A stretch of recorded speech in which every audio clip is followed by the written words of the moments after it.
Now, your brain is organized like everything you know in your life.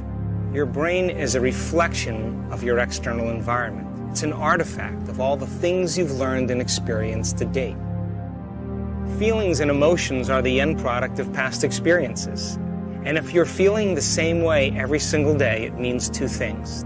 Number one, nothing new is happening in your life.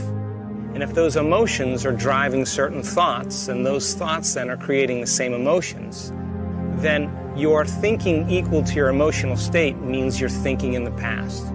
And if you believe that your thoughts have something to do with your destiny, as long as you're thinking equal to your familiar emotions, you keep reaffirming the same past experiences in your life over and over again. Our research shows without a doubt in the last 3 years that when students of our work combine a clear intention, now intention is a vision, a potential that already exists in the quantum field that you get to select. And when you ask yourself a question like, what would it be like to be healthy? What would it be like to be wealthy? What would it be like to be free or to be in love?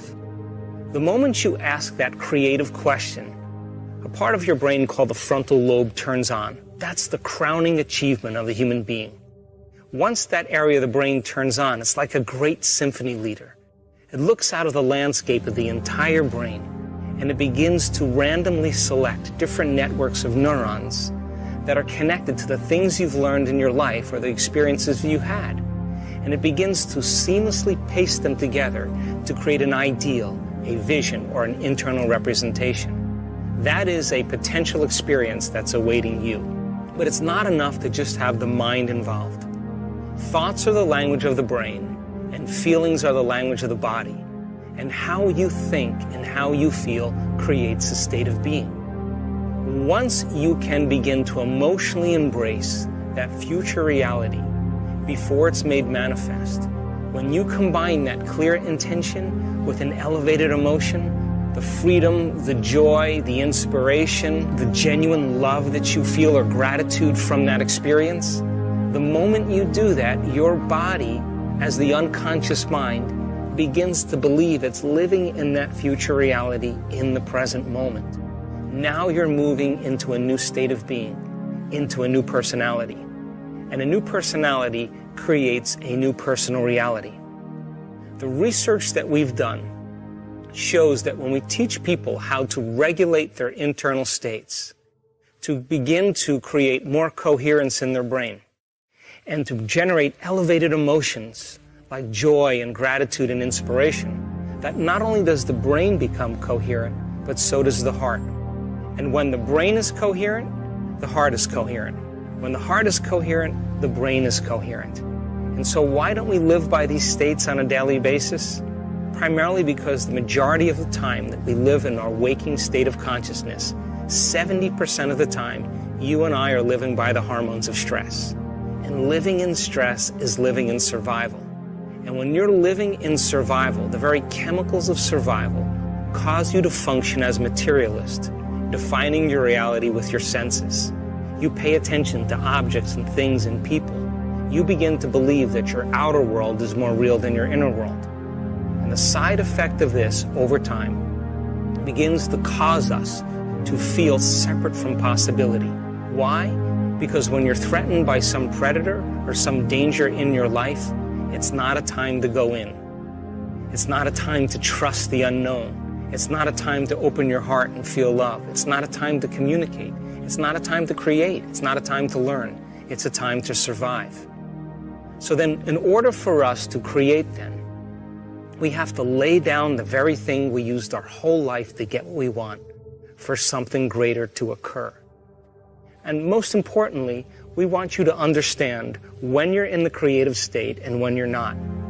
And if you were to take a little time every day and apply some of the principles in changing beliefs and perceptions about yourself and your life, and what is a belief other than a thought you keep thinking over and over again? And all beliefs are based on past experiences. And in order for you to change a belief or perception about yourself and your life, you have to make a decision with such firm intention that the amplitude of that decision carries a level of energy that's greater than the hardwired programs in your brain and the emotional conditioning in your body, and your body literally has to respond to a new mind. And when the choice becomes an experience that you never forget, that's the moment the past biologically no longer exists in you. And people around the world are changing beliefs and perceptions that are based on past experiences from 30 and 40 and 50 years ago. And the side effect is that they're creating new lives. All potentials in the quantum field exist in the present moment. So that when you sit down to create something in your future, it's important for you to understand that only when you're in the present moment do you have access to possibility. Once you understand what it's like to be in the present moment, change your energy. And when you change your energy to match a potential that already exists in the quantum field electromagnetically, when your energy matches that experience energetically, that's when reality is drawn to you. That's when the new experience begins to find you. So whether you want to change your health, or create something new in your life, or experience a mystical moment, a lucid dream, whatever your passion or desire is, specifically select those potentials and create the life that you want, so that you don't have to go and get it, that in fact it comes to you. So think about this. Most people wake up in the morning, and the first thing they do is they get in touch with the feeling that defines them. The moment they get in touch with that feeling, whether it's suffering or guilt or shame or judgment or unworthiness, they begin to start their day from that emotional state. In other words, they're already living in the past. And once they turn on the certain chemicals that drive certain brain circuits, they expect their life to change. But they're thinking the same thoughts, performing the same actions, and living by the same emotions, but secretly expecting their life to change.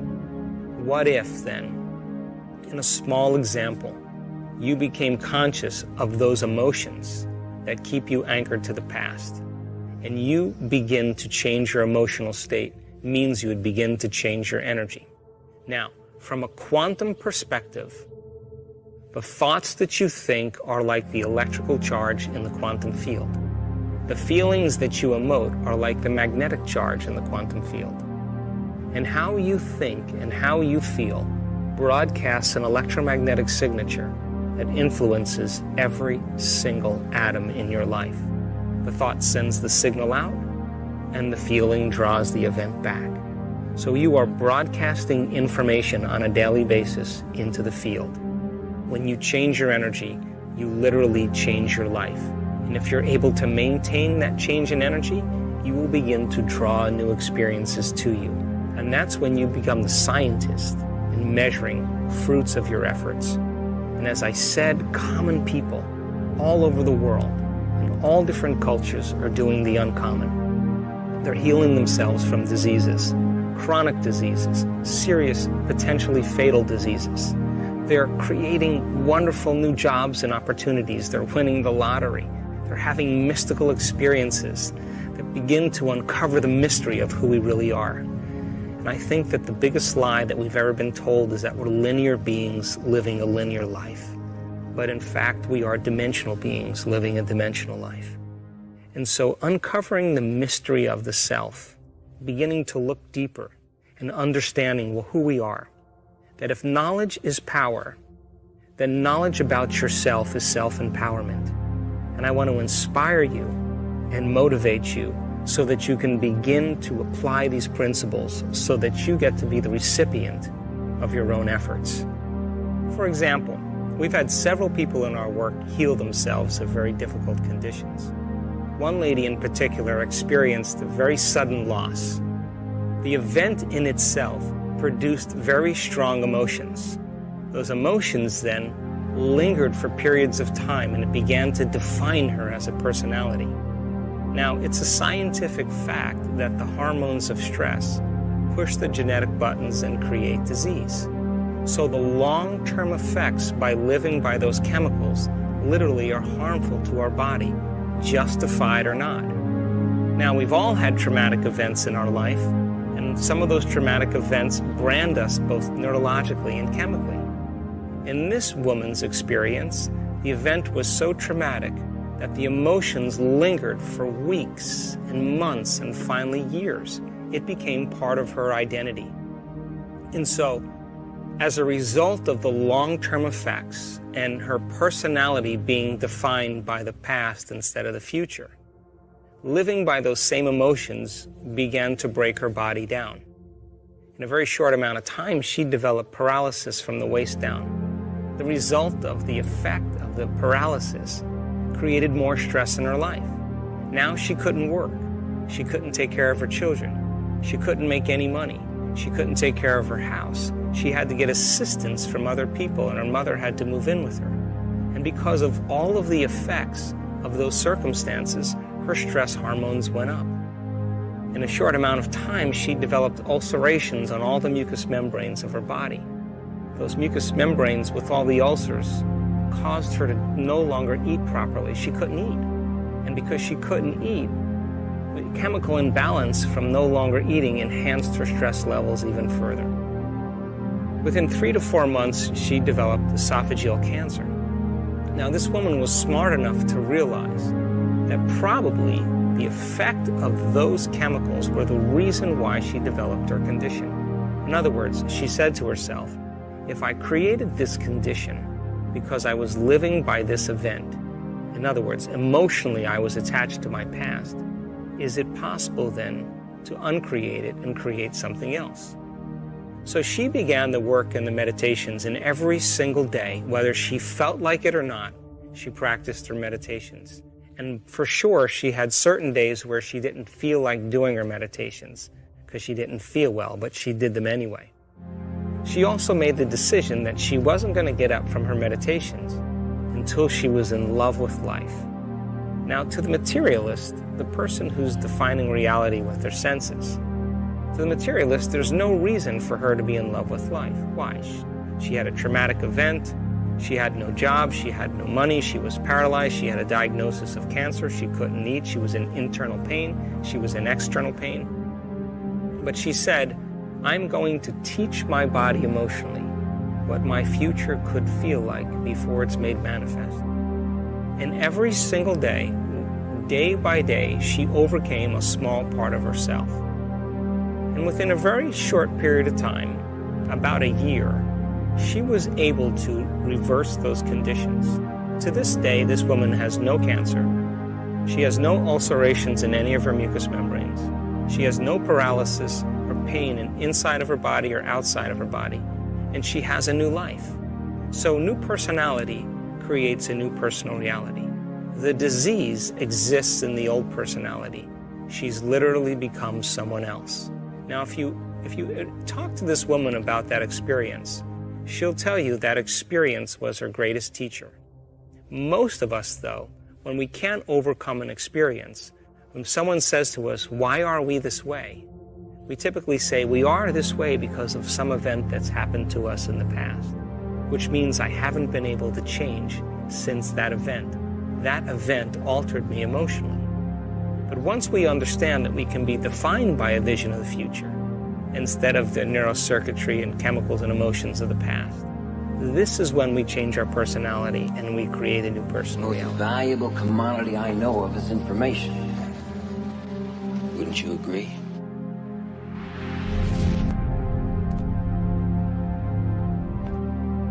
It's an opportunity for you to retreat from your lives for just a few days and to remove the constant stimulation in your external environment that reminds you of who you think you are as a personality.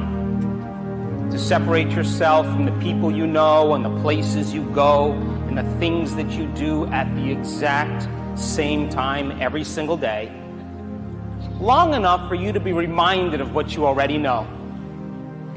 And I want you to know that every time you learn something new, you make new connections in your brain. That's what learning is. Learning is forging new synaptic connections. And the Nobel Prize laureate Kandel, in the year 2000, found that when people learn just one bit of information, they doubled the number of connections in their brain from 1,300 connections to 2,600 connections. But if they didn't review that information, if they didn't repeat it, if they didn't think about it, those circuits pruned apart within hours or days. All of this information that you were learning this weekend, if knowledge is power, then knowledge about yourself is self-empowerment. But all of this philosophical, theoretical, spiritual, intellectual knowledge and information is for you to do something with when you return back into your lives. And if you can take that information and apply it, personalize it, demonstrate it in some way, initiate that knowledge into action. If you get your behaviors to match your intentions, if you get your actions equal to your thoughts, if you get your mind and body working together, you are going to have a new experience. Now, when you're in the midst of an experience, all of your 5 senses plug you into the external environment. And as you're gathering all of this vital sensory data, all that information rushes back to your brain through 5 different sensory pathways. And it causes jungles of neurons to organize themselves into networks and patterns. The moment those neurons string into place, the brain makes a chemical, and that chemical is called a feeling or an emotion. And the moment you feel like a leader, the moment you feel like a patient parent, the moment you feel compassion, now you are teaching your body chemically to understand what your mind has intellectually understood. And in that moment, you are beginning to embody the truth of that philosophy. And if knowledge is for the mind, experience is for the body, you are embodying that information and signaling new genes in new ways, and you are rewriting your own biological program. But if you've done it once, it must mean you should be able to do it again. And if you can repeat an experience over and over again, at will, on command, you are going to neurochemically condition your mind and body to work as one. And when the mind and body merge as one, or the body now knows how to do it as well as the mind, now it's innate in you. It's automatic. It's second nature. It's easy. You've practiced it so many times that you don't even know how you do it. It's an automatic subconscious program. So our job on this journey is to go from philosopher to initiate to master, from knowledge to experience to wisdom, from mind to body to soul, from thinking to doing to being, to learning it in your head, practicing it with your hands, and knowing it by heart. And you and I have all the biological and neurological machinery to do this. And this is a time in history where it's not enough to know. This is a time in history to know how. And science has become the contemporary language of mysticism. In fact, science demystifies the mystical. And if you can combine a little quantum physics with a little neuroscience, with a little neuroendocrinology, with a little psychoneuroimmunology, a little epigenetics, you know, they all point the finger at possibility. And people are beginning to not wait for crisis or trauma or disease or diagnosis or loss to get about the business of change in their life. Because you can learn and change in a state of pain and suffering, which has been the old model of reality up until this point. Or you can learn and change in a state of joy and inspiration. Which would you like to do at this point? So then,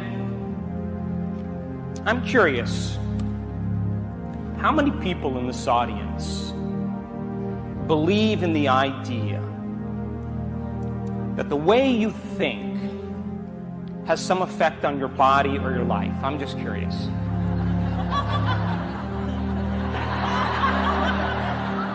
You do, yes? Well, how many people actually woke up this morning and consciously created a future?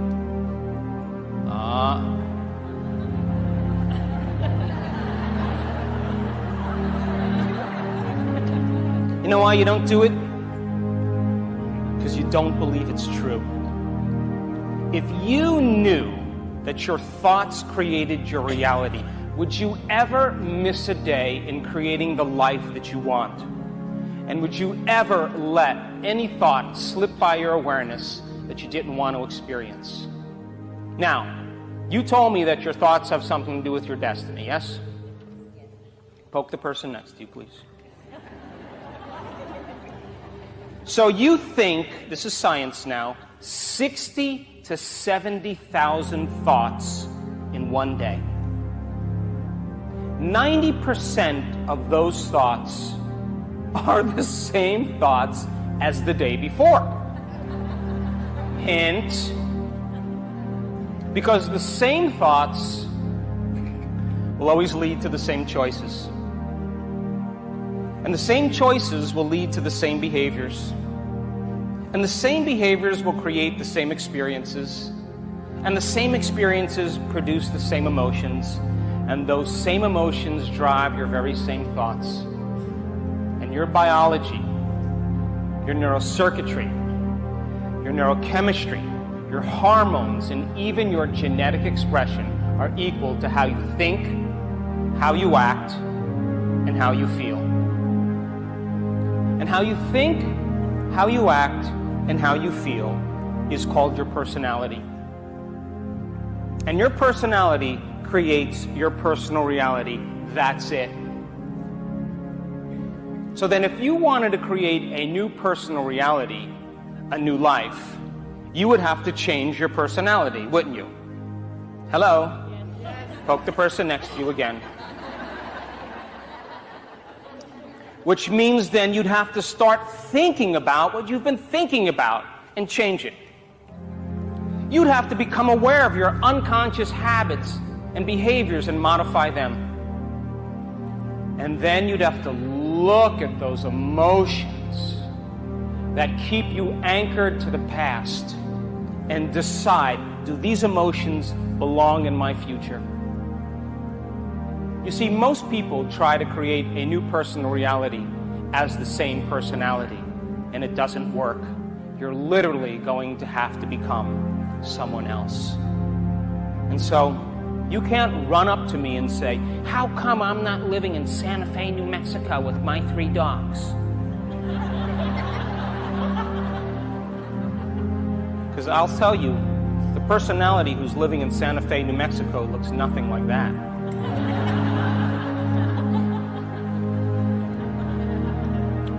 So there's a principle in neuroscience that says that nerve cells that fire together. So if you keep thinking the same thoughts, making the same choices, demonstrating the same behaviors, creating the same experiences that stamp the same networks of neurons into the exact same patterns, all for the familiar feeling you call you, and you keep doing that over and over again, you are going to begin to hardwire your brain into a very finite signature. The most commonly fired, neurologically wired set of thoughts, behaviors, and emotions that's acquired through frequent repetition. You've done it so many times that you begin to think within the box of your brain. So then, would you agree with me then that new thoughts should lead to new choices, and new choices should lead to new behaviors? Come on. And new behaviors should create new experiences. And new experiences should create new feelings and new emotions.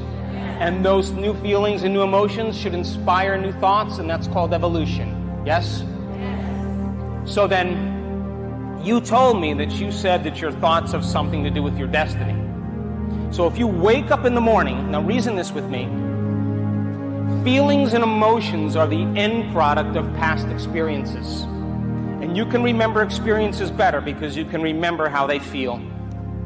So if you wake up in the morning and then you come back to your senses and then you glance over at the person laying next to you and you say, who is that?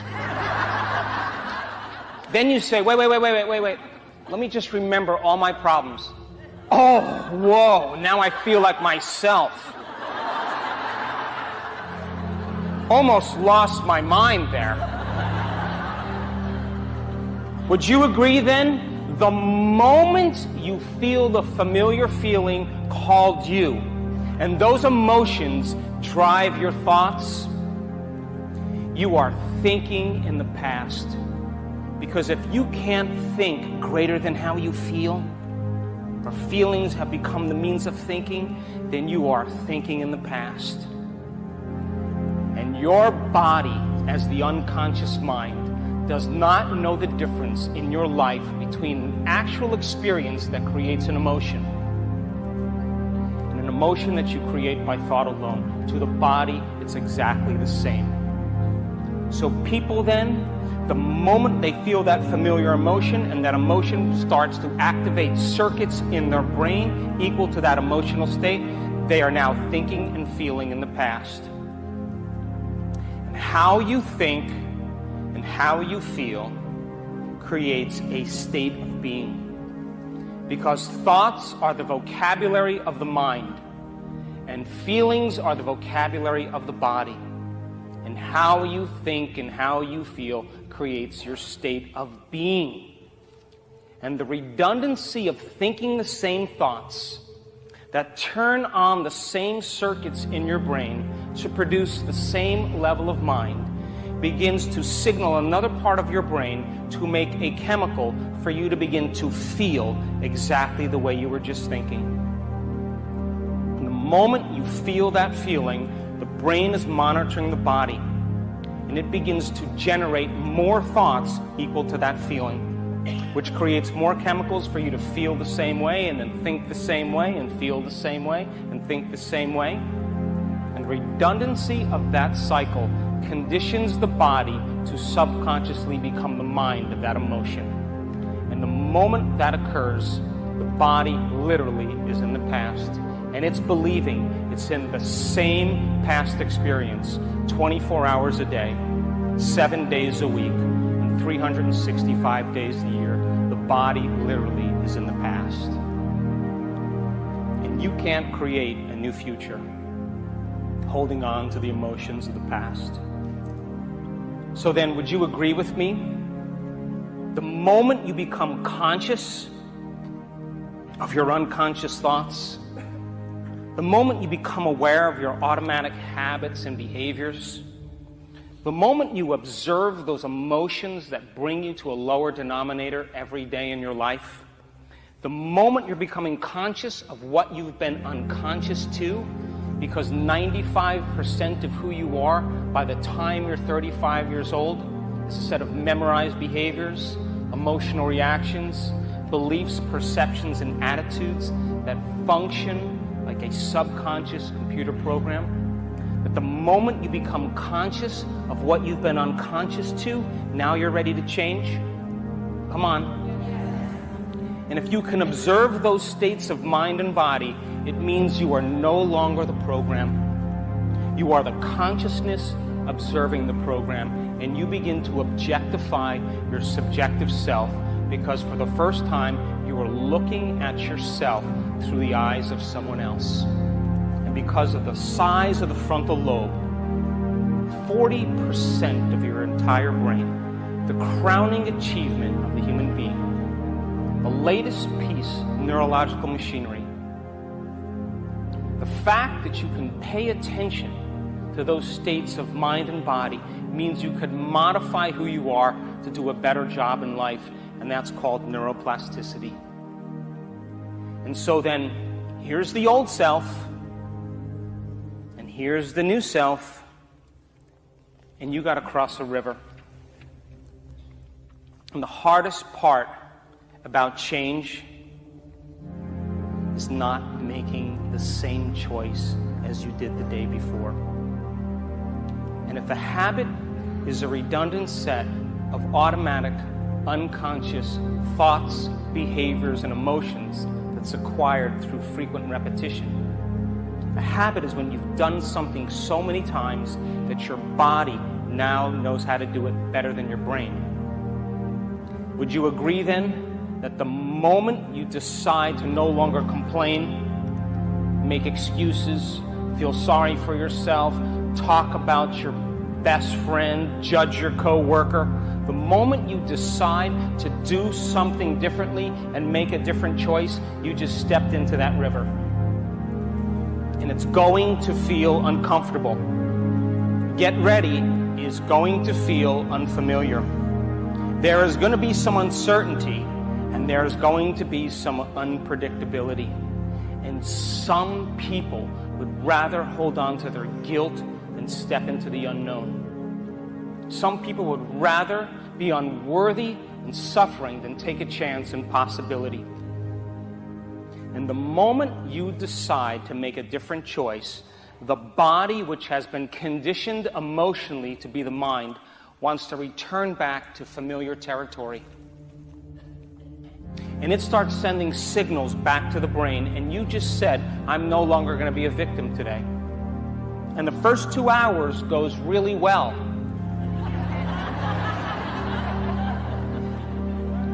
But the body, which has been conditioned to be the mind, the servant is now the master. It starts sending signals back to the brain. And you know what it says? Why don't you start tomorrow? Tomorrow's a better day. I really can't do this, it's too hard. It's my ex-husband's fault. It's my father's fault. This doesn't feel right.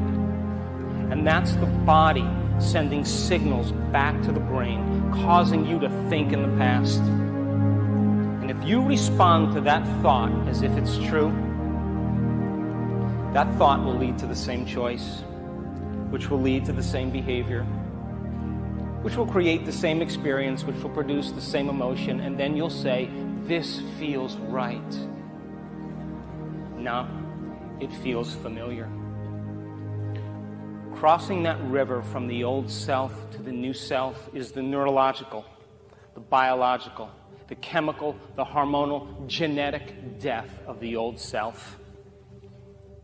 And people who step into that void, who step into that unknown, will say to me, Dr. Joe, I'm in the unknown. I can't predict my future. And I'll tell them the best way to predict your future is to create it. Not from the known, but from the unknown. And that place, unknown, is the field of potentials called the quantum field. What thoughts do you want to fire and wire in your brain? What behaviors will you demonstrate in one day, one lifetime? And what if you were to rehearse those behaviors in your mind before you started your day?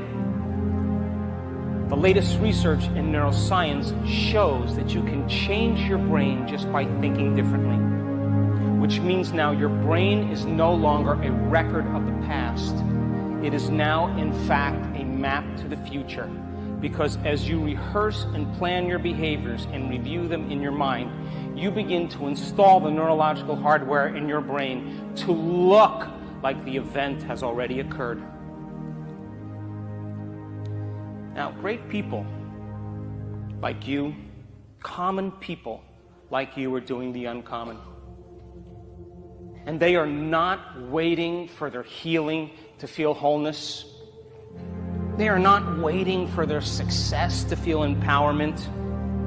They're not waiting for their new relationship to feel love, or their new job to feel gratitude, or their wealth to feel abundance, or the mystical moment to feel awe. That's the old model of reality of cause and effect. Waiting for something outside of you to change how you feel inside of you, to give you relief. The moment you feel better inside of you, you begin to pay attention to whoever or whatever caused it.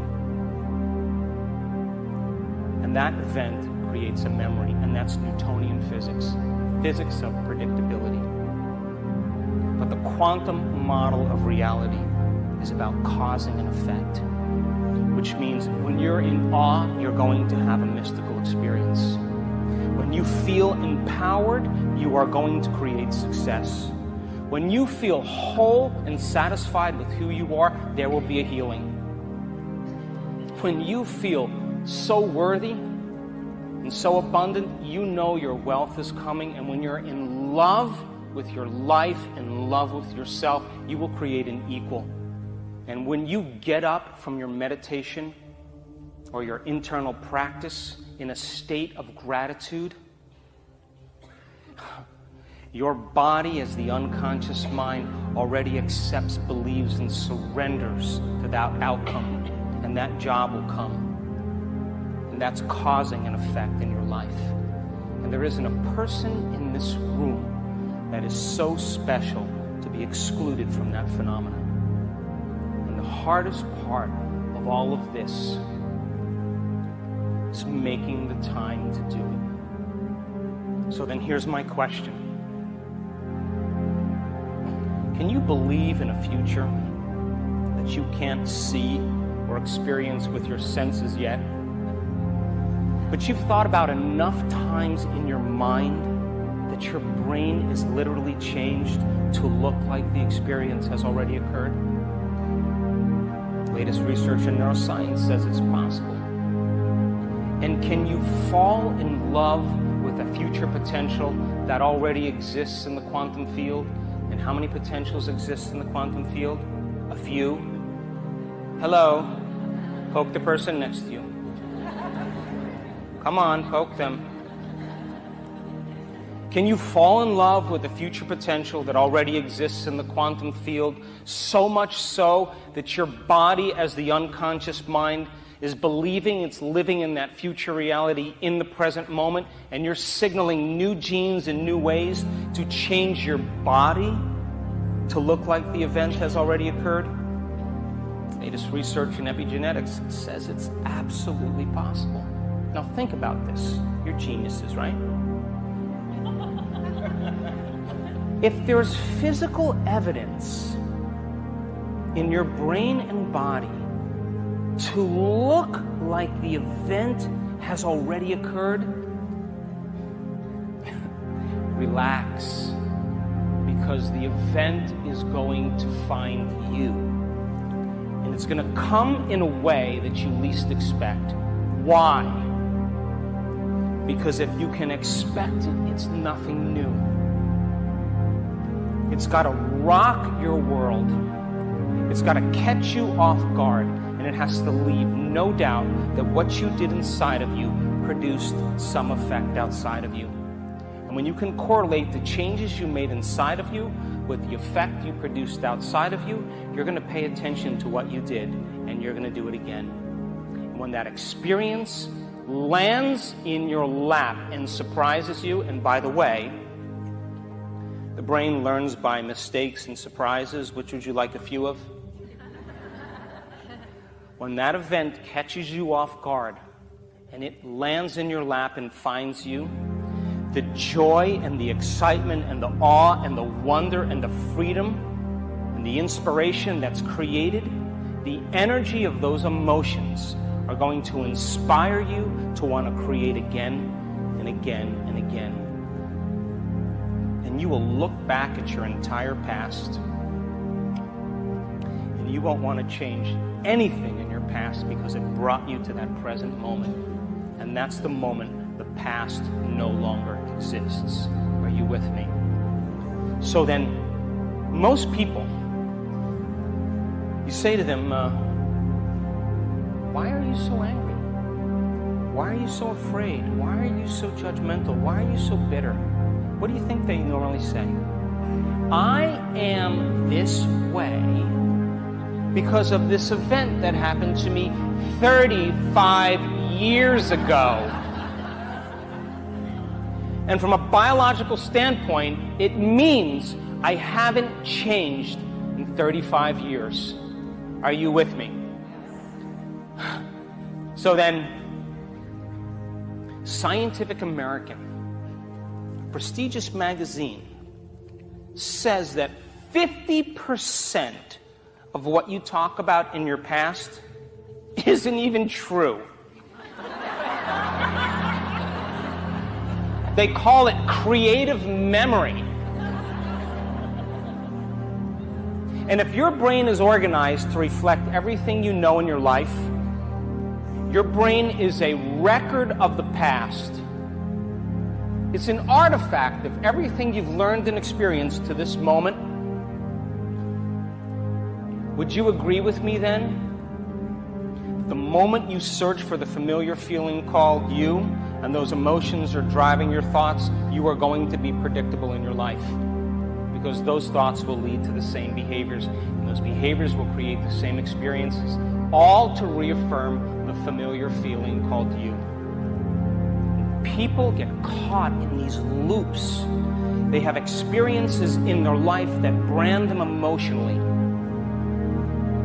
And there's a refractory period of chemicals that creates a change biologically in the body. And if you don't know how to control your emotional reactions, and you allow those emotions to linger for hours or days, you know what that's called? That's called a mood.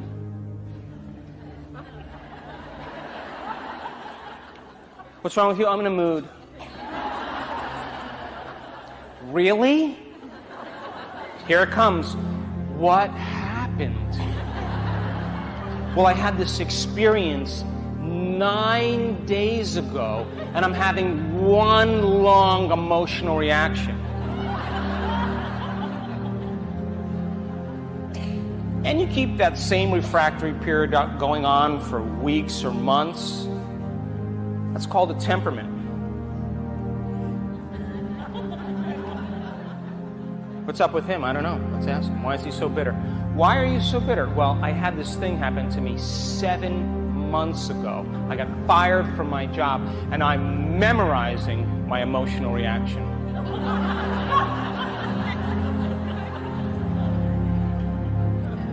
And you keep that same refractory period going on for years on end. That's called the personality.